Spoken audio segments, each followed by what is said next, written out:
Go! Hey guys, does anybody still remember this? COP27? I know you're all talking about football, but last week actually we still had COP27, right? And it's good for us just to be talking about what happened there, just having like a debriefing session. So that's what I want to do with you today. So please just stop the football for a few minutes and just listen to me. Is that correct? Excellent. That's great. So, hello everybody. My name is Tony Chu. I'm the founder and CEO of Renewables in Africa. We are your global clean energy champion. So, the reason you want to watch us is simply because we demystify the renewable energy sector for you. We make it easy and seamless for you to connect with, right? Whether you coming from investment perspective, you say, I want to plug my money into the sector. I don't have the right insight. Listen to us, and I promise you, you will get your information. Or you telling me that okay, I have a business, I run a business, I know how I have been polluting, and I want to do my fair share. I want to do my part. I don't know how to take it because I know nothing about it. Don't worry. Listen to us. You're going to get the right information that allow you to do whatever you want to do. There are multiple videos you can already be watching. Or you're saying, I'm a professional. I want to step into the sector. I heard about you, and I know that there are many, many places where we can connect with, but I don't know enough about them. Can you help me? The answer is yes, we can help you. Just listen to us and you get all the information. So if you like everything that I've been saying, that there's 5 ways you can connect with us, right? Because we're broadcasting from 5 platforms. So we have LinkedIn, we have YouTube, we have Facebook, we have Twitter, we have Telegram. Any of those platforms you want to join to that, please feel free to do so. Ideally, I would want you to join to all of them. But if there's only one that has your attention and that you prefer, that's okay. Just go ahead and do it. Make sure that you just connect and subscribe to our platform. On YouTube, you want to do it. Okay? So the second thing I want you to do is for you to leave a comment, right?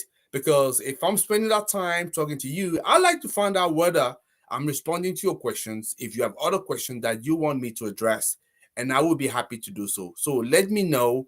Do you have a question? What do you think about the topic that we're discussing? I know many of you already doing it, and I definitely would like to thank you for that. But hey, we need more people to engage, right? So the third thing that I want you to do, especially if you watch me right now, it's for you to share the video with many people. Why? Simply because there are people that are dying to have this kind of information, but they just find out where they can get it.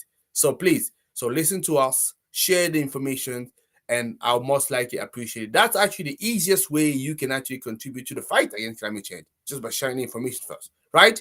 Excellent. Now let's come back into the topic, right? So the reason I want to do this session, and like I say, I know before we get too involved into football, because I promise you, also me, I've been watching, it's good to understand what happened there, right?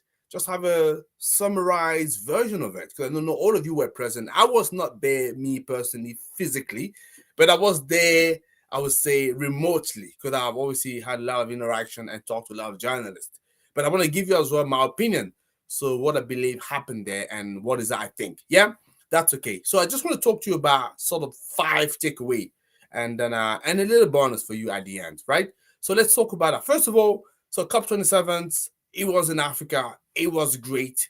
And people called it, some of them, the Africa Cup, right? And I was also questioned, is it really going to be the Africa Cup? I said, whoa, listen, it depends. If it touch on 4 key specific aspects, then we can call it the COP27. And I'm going to talk about those 4 points, right? But if it doesn't touch on that, I'm not sure we can really call it the Africa Cup, right? And that is what I like to discuss. First of all, you also want to know that this was not the first time COP happened in Africa. That was the 5th time. And I mentioned that in one of my previous videos. So if you want to know, just look at the video. Look at those videos. As I say, you're going to get a lot more information. It was the 5th time. So as far as the symbol is concerned, so we had it already, right? A number of times. So yeah, so we shouldn't just look at that saying, hey, happening in Africa, we're happy about that. No, what we want now is content. We want substance, just to make sure that we're talking about something that has value. Okay, so did the COP deliver? Did it respond to what the key questions, the requirements, right? This is what we want to talk about because it's very, very important to get the world to gather in one place to discuss and hopefully to advance on some of the issues that we believe are all important.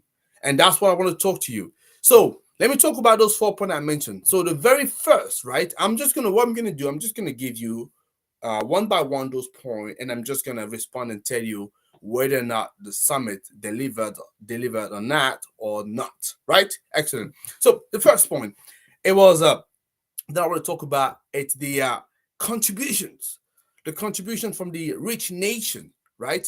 So the 100 billion, you heard about it number of times.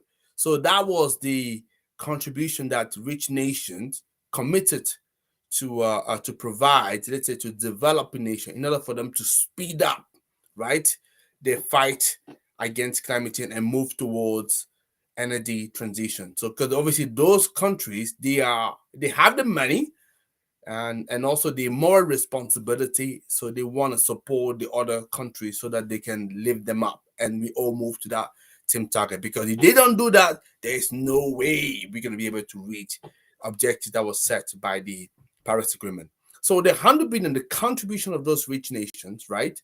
So what you need to know is those 100 billion, so that was actually taken as a decision since 2009. I believe I've also mentioned that before, in Copenhagen. That's when it happened. That's where they decided to contribute. Because before that, right, we didn't have that. The Kyoto Protocol, we didn't have something like that. In Copenhagen, that's what the 100 billion were actually decided a year, by the way. We have to be careful. It's the 100 billion by 2030. It's 100 billion a year, the contribution. And also, the idea was to make sure that that contribution was going to go crescendo to reach 100 billion by 2020. That's what he said. And guess what? 2020 happened. Now it wasn't there. And in fact, last year in COP26 in Glasgow, so country promised, right, committed, rich nation, they committed to reach those 100 billion by 2023. So that means 3 years after the initial deadline. That's what they said. Yeah. So that was that. So the idea was to find out whether they were going to backslide on that commitment, because with everything that happened, we had COVID, we had COVID already for like 3 years, but let's say we had the war in Ukraine, we had inflations. Obviously there was always a risk that people can backtrack, right? Because also in countries, election happens, it may change the priorities and so on and so on and so forth. Anyway, that's what we're looking at. So first of all, where were we when we got to COP27, and what did we get out of COP27? Let me just show very quickly. Our graph shows where the contributions in terms of So that's what I will show here. So as you see, that's the progression from 2013 for the last 10 years, more or less, right? So as you could see, we've gone from 50 billions and then we hit the 95 billion, more or less, right? So by 2022, that's what is forecast. But last year was about 85 billion. So we're not at 100 billion yet. We getting close. But the thing is, actually now, so that's an amount that we could see, yeah? So that was from OECD source. So we're getting close. But one thing that we need to know is actually it would be good to hit that number. That's true. But in fact, what is needed is a lot more than that. We also have to be very, very clear. In fact, Antonio Guterres definitely has called on those countries to actually do more than that. And we had Macky Sall, who is the president of the African Union, that is a rotating presidency. So he's the current president of African Union, and was saying that the real demand that is needed at something like 200 billion. Yeah. So that's what they say. But anyway, that's to be decided and to be agreed. But the 100 billion that was already committed. And in that commitment, it's fair to say at the end of COP27, we're not there yet, but countries promised to reach that by next year, which is 2023. Most likely it's going to be Abu Dhabi in UAE. So let's see what is going to happen. So on that promise, have they delivered? I would say no. They're getting close, right? They're getting close. But actually the reality is we need more. That's one thing that we need to remember. But hey, let's go with that. So the second point I want to talk about, so that was actually the contribution from the budget, right? So the 100 billion. So I talked about that. So the second point I want to talk about, it's the amount allocated to the the adaptation, right? Because there's essentially, to make it simple, two type of actions. You have the adaptations, when we have to see how we can manage our lifestyle, our economies, with everything is already happening, because there is some damages that's occurring, right, based on what we've been doing historically. And then mitigation, how can we prevent further damage to happen, right? So essentially, so studies from the UN demonstrate that we need between 160 and 340 millions actually to obviously move into energy transition, right? That's what it's saying. There's many figures that you will hear. Some of them are quite scary. It varies a lot, but they're always in the billions and sometimes trillions, right? So at the moment, what is the exact figure? Nobody really knows. That's what I could say. But let's just use even that one from the UN just as an example to carry on this conversation, because even those one we cannot do. We cannot there. They say we need about 162 340 million. That's for us to reach carbon neutrality, more or less, right? So it was saying that Oxfam made studies that's actually said that 2/3 of that money is going towards mitigation, right? So a lot more is done to prevent further damage from happening, but there's already damage that has happened. So how do we manage it? So clearly, the idea was to encourage countries to up the game, to increase their contribution from the adaptation measures. And in fact, rich nation, they promised again them, yeah, they promised to move that to double the amount that they given for adaptation. Yeah, so it was 20 billions. They promised to that by to 40 billion between 2019 and 2025. So in 2022, so two years down the line. So let's see what happened. I know out of COP27, D did deliver on that.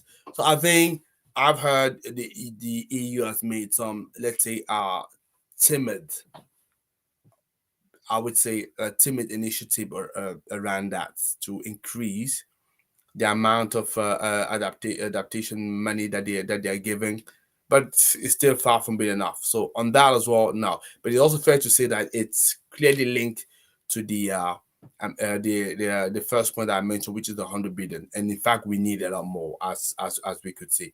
So did they deliver really on that? I would say no. There wasn't really a strong consensus, yeah, but there was some movement there, right? So on that as well, eight to fail for now, right? So work in progress. So the third point I want to talk to you about, it's the reduction of the emissions, CO2 emissions. That also was another clear point that the summit needed to deliver on. Why? Because last year, basically, our country, they promised that they were going to come this year with, let's say, renewed ambitions for further reduction, go even further, faster. Why? Because obviously the pace of the change that we're going through is accelerating. And if we want to say that we want to limit the temperature increase by 1.5 degree by end of the century, so we got to make sure that we increase the ambition. Because the funny thing is actually, the more we're taking targets, the less we're actually working towards achieving those targets. So that means, yeah, so the gap is becoming wider and wider. So we need to be bolder, faster, right? So the country promised that, almost all the country promised that they were going to come with renewed ambitions. Only 24 delivered on that. Only 24. Clearly, the EU was not part of it. Only 24 delivered on that. And that's what it was. And let me just show you as well, as I'm talking about there, I also want to share again another picture that shows the biggest contributors. We have obviously China, US, EU, India, and Russia. So what is important to mention in here is China and India, if you're looking at per capita, they far below the US, and they're far below the US for sure. So China, it's actually close to the EU, and obviously Russia is also big emitter. So yeah, as I said, there's only 24 countries that delivered on that, and those big polluters, they've not really made significant change as well. So on that as well, did the summit deliver? Only 24, yeah. It's far from what we need. We have about 194 countries that signed the Paris Agreement. So as you can see again, we're very far. So I wouldn't say that nothing has happened. Something has happened, but it's not enough to create really that momentum. Especially you want to have the big guys doing it. So having said that, so what what has been declared, obviously, I think I can't remember who said that. We was the UN and IPCC saying that obviously for those 24 countries that came forward with renewed plan, if they put that into implementation, so instead of having 5% increase in the amount of gas of emission that we're gonna see by 2030, is gonna be a reduction of 0.3%. Yeah, so that is what we've been told. So that means on that as well, we need countries to do a lot more than that, as opposed to just let me just check something. Yes, I want to check that. I just want to make sure that I give you the right information. It's important for me. Yeah. I just don't want to just dive something. Yeah, okay, that's it. I was right. I was right. Because I have my notes here. Yeah. I need to look it up from time to time. So yeah. So instead of 5% increase of the amount of emissions by 2030, so we're gonna have 1.3% decrease. Yeah. So if those 24 countries really implement that, but as you could see as well, if all the countries play the game, so we're gonna have a further reduction. So that was the third measure. The fourth measure, very important. So the fourth measure for me, it's what was the breakthrough. Yeah, because there has to be something for every conflict, which was obviously the issue of loss and damage. So what is all about that loss and damage? So to make it short, so the country of the G20, they represent about 80% of the amount of emission that we have up on the atmosphere, right? And especially the developed nations are responsible for that because historically they are the one going to the industrial revolutions, having a lot of industries and pumping a lot of CO2 up in the gas. So yeah, so basically they bear the biggest share of the responsibility. Not to say that other don't, but they clearly bear that, right? And because of that, you ask people from a developing country, unfortunately, they happen to be on the other side, so the one that are struggling the most, right? That expose the most, to because they have weaker infrastructure, yeah, and also they not as wealthy, so they happen to struggle the most, right? You were talking about what happened in Pakistan. Everybody could see that this year. It was very horrendous, but Pakistan wasn't the first one. So you had obviously Mozambique before, you had as well the Caribbean before, so flooding. So yeah, that's a lot of issues. So Pakistan, I think they mentioned that it was going to take about 40 billions, to repair all of that. I don't know whether it's accurate, but I've seen that number flying somewhere. But let's even take that. That's significant. So clearly, that was the backdrop. And then the rich country have always refused to basically clearly discuss the question. So this summit was the first time ever that this question was clearly on the agenda. So that was on itself was already a victory, right? And also regarding that, so countries before, especially rich nations, they always refuse uh, to cave into that demand of having a special fund for loss and damages. They wanted to have some actions, but already tapping into all the other initiative that's already designed, right? Like for example, the 100 billions money, right? So there was a big fight, big push for that. So ahead of the summit, you had three entities. One country was Denmark that agreed to pay up, and they were offering like 30 millions per year.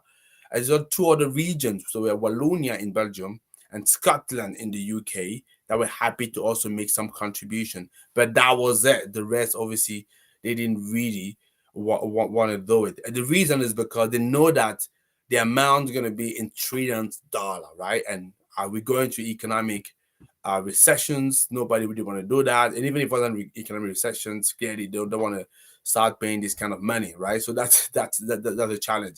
So countries like, for example, the EU, the US, they were happy to open the questions, but it was no, but they were not happy to set up a special fund for that. So I think country from the other bloc, they stood their ground, and that was a breakthrough. So at the end of the summit, so the official text that came in, it looked like everybody agreed now to set up a fund for loss and damages, and that was a big win for people, sort of restoring a little bit of faith into the process. So that was the big win of the summit.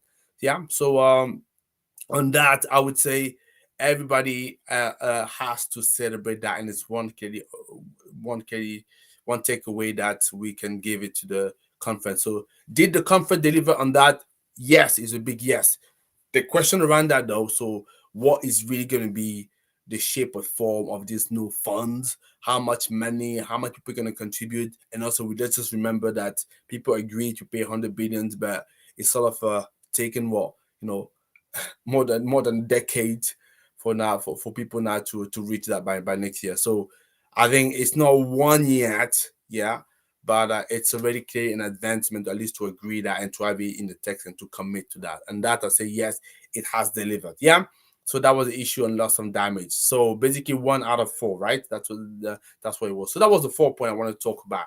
So there is a fifth point that I want to talk about. That's also my takeaway. Yeah. So yeah, let me before I talk about that, I wanted to add a bonus. Let me add the bonus now and just come back to the fifth point. And you understand why I'm saying that. So the bonus for me that I want to add, which now going to be our fifth point, it's the issue of a carbon market. Because I talked about the 100 billion. So the reason why it's also so challenging to get the 100 billion is because the contribution of the private sector is very, very small. If you look at the 100 billion, what actually is a contribution of the private sector into that? It's about 20 billion, no more than that, right? So how can we make sure that we get private sector a lot more involved? And carbon market has always been an avenue that one can explore, right? And then what was great in this summit, I particularly like it, is the fact that carbon market, obviously, we're talking about voluntary carbon market here. That's what it's gaining traction. But gaining traction only in the developed world. But in the developing world, not really. Probably because there's a lot of issues. For them, one linked by the size of the project, but also the verification. There's a lot of issue there. But the summit, COP27, did actually deliver Africa Carbon Market Initiative that was also pushed by people like SC Furrow. And I thought that was very, very encouraging to see and to hear, right? And then obviously we've yet to find out a lot more what's going to happen there.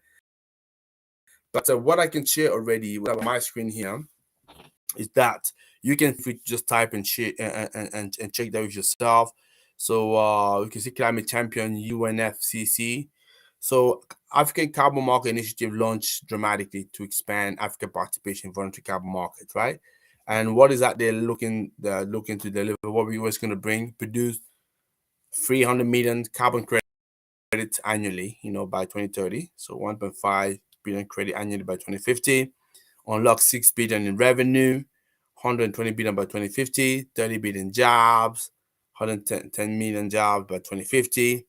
So yeah, so that for me was very interesting and encouraging, because I believe this could really help to plug that gap if it's dealt with seriously. So I was rather encouraged to hear that, right? So I invite you all to go and read it yourself. So I'm not going to spend too much time on it talking about that, but I wanted to report on it just to say that for me, I would say it was kind of an unexpected win, because it wasn't really there. The question was always there, but the summit did deliver that. So there's two big things for me that the summit delivered, as far as I'm concerned, that I good, and I'm and I was pleased with that. So what is my bonus point? What has become a bonus point now? Because I've talked about the 5 point, right? I've talked about, if you remember, the contribution of the country, the 100 billions. So did we deliver on that? No. But obviously, let's see what happened next year, because they promised to reach that by next year. I talked about the adaptation, the money that we need for adaptation. We need to double that. So yeah, because 2/3 going to mitigation, but we need a lot more for adaptation. Did the summit deliver on that clear plan to make it happen? Now, talk about the third point. The third point, which is obviously the reduction of gas CO2 emissions. So did country come back with a stronger point, a stronger plan in order to adjust it? So I would say not only 24, but 24 is far from being the average there. So 24 is not good enough. Work in progress, but clearly now, 4 point, loss and damage. Did we set up a new fund, to compensate people that suffer from the climate change the most, meaning the developing countries? Yes, we delivered on that, and that was great. So the fifth point, which I added, carbon market. So what happened there? So did Africa come come out came out of that with an initiative they can look at and work on to see how they can better participate into the voluntary carbon market and bring some revenue? Yes, Summit has delivered on that. Yeah. So at the moment we talk about 2 out of 3. Yeah. So that's what we can say. Now, the final point that I want to mention, and after that, I'm just going to wrap it up, is the fact that the reason as well. So, and I've been sort of gearing up people to see that what was going to be Africa's position and what are we going to see in COP27. So, is the fact that there was a strong representation of the fossil fuel industry. Strong, yeah. So there was more than 600 delegates from what I've heard. So, and I wasn't surprised because I've always said, though, people that have listened to me, renewables energy sits within energy and which sits within economy, which sits within obviously global trade. So you need to understand how all of that works in place, right? And works. And the fossil fuel we're never ever gonna just give in without a fight. Yeah. So there were clearly representatives there defending also their interests. I have to say, for me, it's absolutely fair game. And I actually believe that I want them at the summit, definitely, because at the end of the day, we all living together in that one planet. Yeah, it's our all is our common home house. So we need to find a way to talk to each other and find solution together. But but like I say, and it's gonna be just a fair game. People are gonna be defending their own interest. So I wasn't that surprised to hear about that. But it goes out to say that I believe people from the renewable energy industry, I still believe that we should better organize ourselves. To some extent, people in fossil fuel, I admire what they do because they are organized, they know how to promote the market, they are very vocal. You hear a lot about them these days. Yeah. But renewables, like I say, hey guys, we need to understand that we need to have as well a good proper strategy. We can't just be saying that, hey, house is burning. Yes, that's fine, but how do we go ahead and convince people, make the case? It's almost like you're running an election. You have two camps. They're fighting to get their voice heard. Ultimately, those two camps need to learn to work together. But what I'm saying is one camp which is very organized, very determined, know how to push forward their interests. Another camp for me, they're still a little bit naive. Personally, that's how I see and feel it. And I want to say that. I see it a little bit naive. So there's something that needs to be addressed. That's what I'm saying. So I have my part to play. I have to admit, I'm not saying that, I'm not part of the team. I have my part to play. I'm just calling on people to say, hey, there's going to be a better organization. Absolutely. We can't just be complaining and saying that this and that. We got to make the case. We need to engage. We need to be bolder. We need to be a lot more effective. Yeah. So these are my 5+1 point that I had to report regarding COP27. Now let's go back and let you carry on with your day. But before you go back and carry on today, let me just also say that you remember I was joking. I was saying that, hey, everybody talk about football. Now we're just going to go back to football. It's go back to what I'm saying. Whatever product, whatever service you have, it's all about keeping the attention of the people that you want to reach out to. Who are your customer? Who are your client? Whoever. It's about keeping attention. At the moment, it's all about football. Yeah. So we need to keep our voice heard, and that means as well you need to mingle it. So that's why it's important to make sure that you stay on message. You know how to keep on top of the game, on top of people's mind. Yeah, how do you keep on top of your customer mind? Think about it now. Think about it also in 2023. Yeah, how are you going to do it as a company? Because as I mentioned in another one of our program, that you can't just say that you're going to keep the same objective. If you keep the same objective, even with inflation, you're already decreasing because your cost is going to be higher. How do you keep on top of your customer mind? Hey, that's what I want to say to you. Definitely make sure that you reach out to us so we can talk about our awareness program, because this is something I like to talk to you about. You need to make that's your first job actually for any company. Make sure that people are thinking about you. You're on top of the mind of your customer. If you also want to be saying that, I want my cause, whatever I'm fighting for, to be on top of the game, how do you make sure that it always stays up there? People always thinking about you. It's a whole strategy. It's a whole skills. So you want to find out more about that, reach out to us. I want to talk to you about the awareness program because I know it's going to be good for you.